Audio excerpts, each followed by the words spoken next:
दिल्लीवरून आल्यावर प्रत्येकजण भेटल्यावर म्हणतो शुभेच्छा, तुमचं निलंबन झालं. काय दिवस आलेत बघा. निलंबन झाल्याबद्दल लोक मला शुभेच्छा देतात. निलंबन झालं याचं कारण तुम्हाला माहिती आहे? कारण मी आणि अमोलदादांनी न्याय मागितला. काय आम्ही मागत होतो? आम्ही चर्चा मागत होतो. चर्चा कशासाठी? तर शेतकऱ्यांचं धोरण नक्की काय. आज सोयाबीन, कांदा, दूध कशालाच भाव नाही आहे.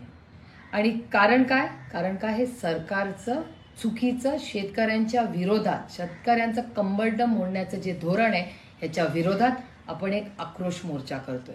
आणि काय चाललं या देशामध्ये? आमचं निलंबन का करण्यात आलं? कारण का त्यांना असे कायदे आणायचे होते ज्याचा आम्ही जाहीर विरोध करतो. मी तुम्हाला सांगते, ह्या देशामध्ये आणीबाणी सुरू झाली आहे आणि ही आणीबाणी ही कुठेतरी मोडून काढली पाहिजे. संविधान वाचवलं पाहिजे. कारण का ह्या देशामध्ये भारतरत्न डॉक्टर बाबासाहेब आंबेडकरांनी आपल्याला दिशा दिली आणि ती दिशा आणि तेच जे आहे त्या सरकारची जबाबदारी आहे की त्या संविधानाच्याच चौकटीत राहून तुम्ही काम केलं पाहिजे. आणि ह्या आणीबाणी आणि शेतकरी विरोधी हे जे सरकार आहे त्याला त्याची जागा दाखवायची वेळ आली आहे. म्हणून मोठ्या संख्येने आपण जरूर उपस्थित राहा. अमोलदादा आणि मी 27 ते 30 तारीख या आक्रोश मोर्चासाठी रस्त्यावर उतरलेलो आहे. आणि जोपर्यंत तुम्हाला न्याय मिळणार नाही, शेतकऱ्याला न्याय मिळणार नाही, जे आम्ही नेहमी तुम्हाला भाषणात सांगते, आपलं धोरण काय? सेवा, सन्मान आणि स्वाभिमान. सेवा मायबाप जनतेची, सन्मान महिलांचा, ज्येष्ठ नागरिकांचा आणि शेतकऱ्यांचा, आणि स्वाभिमान तुमच्या आणि माझ्या महाराष्ट्राचा. याच्यासाठी चला पूर्ण ताकदीने लढूया. आणि तुम्हाला न्याय दिल्याशिवाय अमोलदादा आणि मी स्वस्थ बसणार नाही हा शब्द तुम्हाला देते.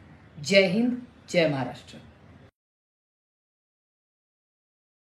योगदान है बताइए. जो ये सवाल पूछ रहा है कि उद्धव ठाकरे जी का क्या योगदान. उद्धव ठाकरे जी यानी शिवसेना. ये सवाल शिवसेना को मानता हूं. जो लोग ये सवाल पूछ रहे हैं मैं उनको याद दिलाना चाहता हूं योगदान के बारे में.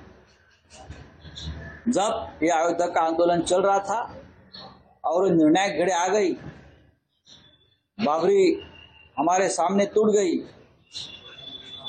तो जो लोग अपने आप को योद्धा मानते हैं वहां से कैसे भाग गए और ये हमने काम नहीं किया, ये हमारा काम नहीं है, ऐसे डर के मारे छाती पीट रहे थे. उस वक्त बाला साहब ठाकरे शिवसेना प्रमुख सामने आए और कहा यस, अगर ये हमारे शिवसैनिकों ने किया, ये भाजपा का कहना है, तो मुझे गर्व है ऐसे शिवसैनिकों के ऊपर जिसने ये काम किया है राम मंदिर के लिए. और ये भागने वाले लोग आज हमें योगदान के बारे में पूछ रहे हैं. आपका योगदान क्या बताइए? आपका योगदान क्या है? आप तो वहां मैदान छोड़कर भाग गए थे. आप भगोड़े हैं इस हिंदुत्व के मैदान से. मैदान के आप भगोड़े हैं. आप हमसे सवाल मत पूछिए.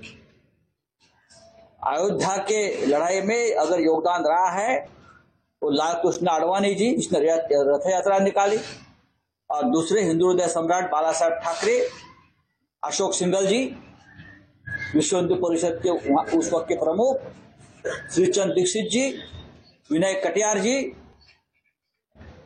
उमा भारती जी, साधु ऋतंबरा जी. आप कहाँ थे? ये लोग कहाँ थे? Thank you. जाऊ बाई, काय नको टाका आमच्या.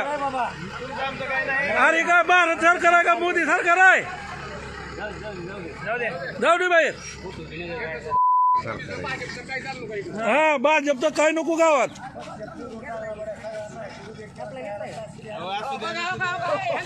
काय झालं अण्णा? बोला बोला. हा काय केलं मोदीनं? काय करायचं त्याला? जीवाचं माणसं काटा घाला नेणे नाही ते उद्या करून सोडला. पक्षाची रूळ टाकलं सगळे. कांद्याचं काय केलं? कांदा गेला 36 रुपयानं, पटे केली 15 रुपयानं.